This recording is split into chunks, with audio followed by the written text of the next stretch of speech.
Olá, começa agora mais um programa Escola de Profetas, a nossa teleaula, e hoje nós vamos dar continuidade à série Mundo Espiritual. E o tema de hoje, a criação do universo. E aí você pode até me perguntar, mas bispo, por que vamos falar sobre mundo espiritual e a criação do universo? O universo é algo físico, mas há algo profundo por trás da criação. Então, nós que conhecemos cientificamente, e até tem aí uma das visões científicas, é sobre o Big Bang. Antes não existia nada, de repente vem o Big Bang e daí para frente existem todas as coisas. Então, algo tem de espiritual, porque do nada não pode surgir algo. Mas vamos dar primeiro a definição sobre a Bíblia. Então a Bíblia, mesmo registrando eventos históricos, ela não é um tratado científico. Ela funciona como um manual espiritual completo, com todos os conceitos necessários para a humanidade compreender os propósitos de Deus e desenvolver a sua salvação. Através da narrativa de relação entre Deus e Israel, o Espírito Santo revela sentimentos divinos, leis espirituais e o caminho para a redenção de toda a criação, que é o Cristo. E nós, então, temos que ter um entendimento, quando se fala do início de todas as coisas, quando se fala sobre o processo de criação do universo, então há uma visão que é uma visão científica e que pode falhar. Nós vemos várias visões científicas através da história que, de repente, vem algo que desbanca aquela visão e coloca, através do conhecimento, algo novo. Então, nós conhecemos uma visão que é a visão do evolucionismo e conhecemos também a visão do criacionismo, sendo que evolucionismo é uma visão científica, ela ainda é do século retrasado, vamos dizer assim, e agora a visão do criacionismo, ela é muito mais, vamos dizer, anterior, que é vinda com a eternidade. Então, nós vamos dar a base de ambas, Então, baseado na teoria do século XIX de Charles Darwin, a visão evolucionista ela defende que toda a vida se originou de uma única forma, com as espécies mais complexas surgindo das mais simples. Embora a ciência apresente diversos fósseis para comprovar a evolução humana, ainda existe um elo perdido entre a nossa espécie atual e as anteriores. Já o criacionismo é a crença da revelação bíblica de que Deus é o criador de todo o universo e que a criação, portanto, não é fruto de uma seleção natural, mas da vontade e inspiração divina. Agora, nós que obviamente conhecemos e de maneira nenhuma nós vamos tratar a Bíblia como, vamos dizer assim, um livro, um compêndio científico, nós também não podemos desmerecer aquilo que é a ciência. Então, é muito importante nós entendermos que o processo de criação que é colocado na Bíblia está no livro de Gênesis. E o livro de Gênesis ele foi escrito por volta de 3.500 anos atrás, num período de conhecimento, vamos dizer assim, avançado, porque todo o contexto a gente percebe que foi dado por alguém chamado Moisés, que estava no Egito, que era a nação mais envolvida da época, mas que traz com certeza algumas evidências claras do processo de Deus e, de uma certa forma, a ciência hoje nada mais do que comprova todo esse processo da criação. Então, o texto de Hebreus, capítulo 11, versículo 3, diz assim: pela fé entendemos que foi o universo formado pela palavra de Deus, de maneira que o visível veio a existir das coisas que não aparecem.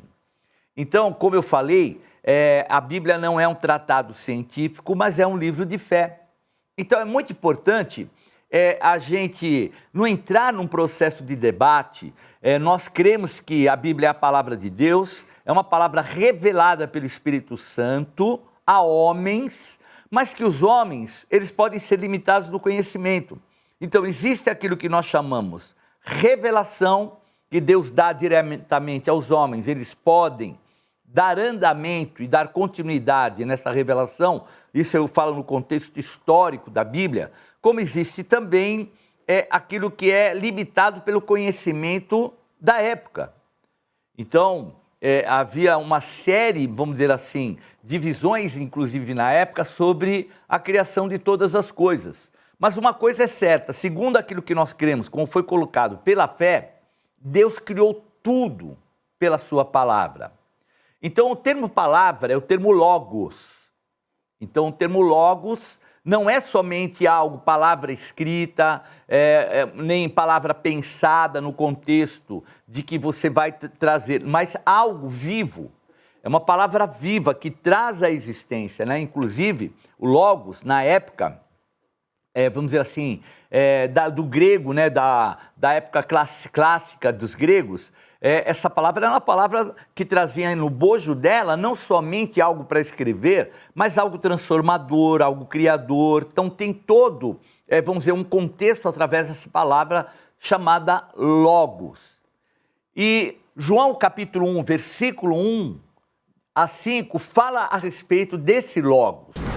No princípio era o verbo, e o verbo estava com Deus, e o verbo era Deus. Ele estava no princípio com Deus, todas as coisas foram feitas por intermédio dele, e sem ele, nada que foi feito se fez. A vida estava nele, e a vida era a luz dos homens. A luz resplandece nas trevas, e as trevas não prevaleceram contra ela. Então, nós percebemos que o termo logos, ele tinha um significado muito profundo para os judeus e também para os gregos. E aqui nós vemos que a tradução nessa passagem bíblica que fala que no princípio era o logos, o verbo. Então o logos na criação é aquele poder criador, era o próprio Senhor Jesus. Então ali já traz uma demonstração da Trindade agindo e que a palavra criadora, né, logos, a palavra criadora, nada mais era do que o próprio Senhor Jesus fazendo parte da Trindade. Tanto que nessa passagem que eu li, fala a respeito disso. Fala que o logos, o verbo, era Deus, estava com Deus, que tudo foi feito através dele. E a primeira citação que faz é a respeito da luz. Que a luz, ela é criada e ela traz o quê? O fim daquilo que seriam as trevas. Então, você imagine um vácuo, não só material, mas um vácuo total, espiritual. Então, a gente vê que o espaço sideral, ele é constituído de vácuo, quer dizer, não tem qualquer tipo de matéria. Mas eu estou indo um pouco mais além disso.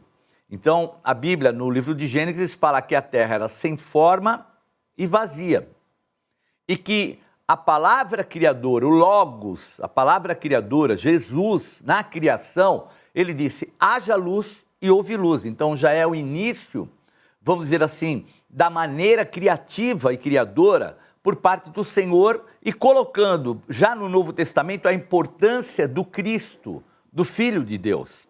E para os gregos, na filosofia, o logos era um princípio racional que governava o cosmos, uma inteligência cósmica, vamos dizer assim, e que também era impessoal e que trazia ordem. É difícil de nós entendermos algo impessoal que traz ordem. Quer dizer, a ausência de um raciocínio que pode ser criador do nada. Então a gente percebe que, obviamente, eles desprezavam de uma certa forma o mundo espiritual, mas nós que temos entendimento e conhecimento e sabemos da verdade que liberta, nós entendemos esse contexto que não é do nada que surge tudo de uma forma tão perfeita como hoje a gente vê. E para os judeus, esse conceito remetia à palavra criadora, à palavra reveladora de Deus, e no Antigo Testamento Deus cria tudo através, do seu falar, como eu falei, como eu coloquei. E que essa palavra, então, ela não é só poderosa, ela é ativa. Ela é ativa, traz à existência as coisas que não existem. O Salmo 33, 6 fala a respeito disso. Os céus, por sua palavra, se fizeram, e pelo sopro de sua boca, o exército deles. Então nós vemos o salmista aqui colocar a magnitude por parte do Senhor de trazer à existência aquilo que não existe. Então vejam que o sopro do Senhor criou todas as coisas que existem no universo. Nós vamos depois colocar, né, e você vai ficar surpreso com a extensão do que é o nosso universo, vamos dizer assim, físico. Então, João, ele faz uma conexão direta com o Gênesis, quando ele fala que o Logos, o Verbo, estava com Deus. Então ele anuncia que esse Logos, que na verdade é uma pessoa, é o próprio Jesus Cristo, fazia parte do momento da criação. Não existia nada e a palavra que adora o Logos é o Cristo. E para isso, nós temos que ter um entendimento do que é esse desdobrar, vamos dizer, por parte desse conceito. Então, quando é estabelecido esse conceito que faz um vínculo, vamos dizer assim, do Novo Testamento, a revelação do apóstolo João, em relação ao Gênesis, onde o Senhor fala, haja luz e houve luz, nós percebemos que essa conexão, ela traz uma certeza que Jesus Cristo não é simplesmente 100% somente humano. Então, ele é 100% humano, mas ele é 100% Deus. Falamos a respeito disso porque ele foi gerado pelo Espírito Santo no ventre de uma mulher chamada Maria. Então, ele é 100% homem e 100% Deus. Então, o contexto, inclusive, na época grega, né, esse período mesmo, onde as filosofias, elas de uma certa forma dominavam o pensamento humano na época, nós percebemos que havia um contexto daqueles que eram chamados semideuses. Então tem Hércules, tem Teseu, tem vários, vamos dizer assim, homens que são nada mais do que, como é que eu posso falar? O cruzamento, bem estranho, né? Dos deuses com mulheres. Então surge Hércules, um semideus. Ele nem é um deus completo e nem é um ser humano completo. Como é que poderia um semideus gerar a salvação do homem? Então, uma coisa é muito importante e nós vamos estabelecer. Em primeiro lugar, Cristo é eterno. Então ele não foi criado, ele existia antes de tudo. Vamos ver Colossenses 1,17, que diz assim: ele é antes de todas as coisas, e nele tudo subsiste. Então vejam que aqui nós tratamos a respeito do tempo com uma condição até difícil de nós muitas vezes entendermos. Como é que eu posso dizer que Jesus, o Cristo, que vai nascer por volta do ano 0, antes de Cristo, né, do nosso calendário gregoriano, de repente ele é eterno, ele existia antes da criação, porque é um processo de ordem espiritual. Então, através do Espírito Santo de Deus, através da presença do Cristo ungido, onde? Na Trindade. Então, antes que houvesse todas as coisas, antes que houvesse sido criado o mundo físico, natural, o Senhor Deus, Jesus, já existia.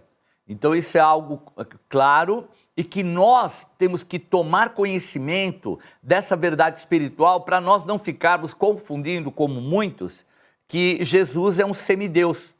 Ele é 50% Deus e 50% homem. Isso não tem nada a ver, isso é nada mais do que mitologia grega. E Hércules aonde está? Onde é que está Teseu? E outros semideuses? A realidade é que eles estão no contexto, vamos dizer, humano, mortos. Mas o Senhor Jesus Cristo está à direita do Pai nas regiões celestiais. Vamos ao pequeno intervalo, voltamos já falando mais sobre a criação do universo e o que é o poder do Logos, o nosso verbo na criação, o Senhor Jesus.